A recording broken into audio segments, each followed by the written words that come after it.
Magandang araw mga mag-aaral. Ang tatalakayin natin ngayon ay kung ano ba ang economics.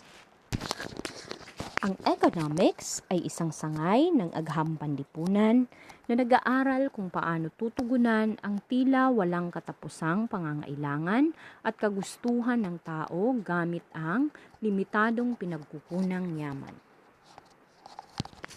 Ito ay mula sa salitang Griego na oikonomia na hinati sa dalawang salita. Ang una ay oikos na ang ibig sabihin ay bahay at ang pangalawa ay nomos na ang ibig sabihin ay pamamahala.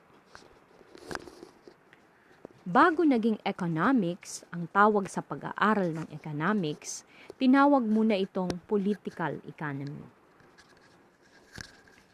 Sa pag-aaral ng economics, kakapusan ang tuon ng pag-aaral nito.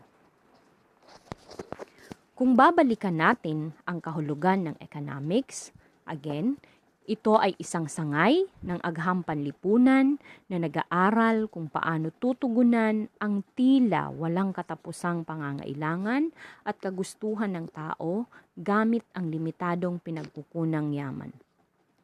Sa kahulugan pa lang, makikita nyo dyan sa naka-highlight na nagpapahiwatig na meron talagang kakapusan. Una ay dahil sa walang katapusang pangangailangan at kagustuhan ng tao. Pangalawa, dahil merong limitadong pinagkukunang yaman kung kaya iiral ang kakapusan. Para matugunan ang kakapusan, sinasagot ng pagpaplano ang mga tanong na ano, paano, para kanino, gaano karami ang produktong gagawin.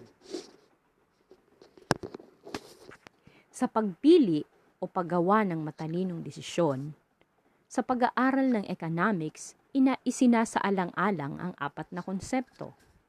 Number 1, trade-off. Ito ay pagpili o pagsasakripisyo ng isang bagay kapalit ang isang bagay.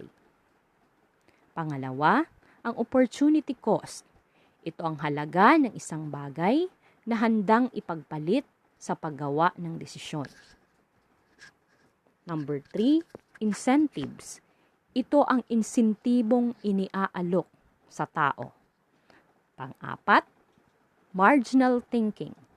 Ito ang pagsusuri ng karagdagang halaga, maging ito man ay gastos o pakinabang na makukuha. Nariyan ang source. I hope meron akong nahibahagi sa inyo sa araw na ito. Salamat!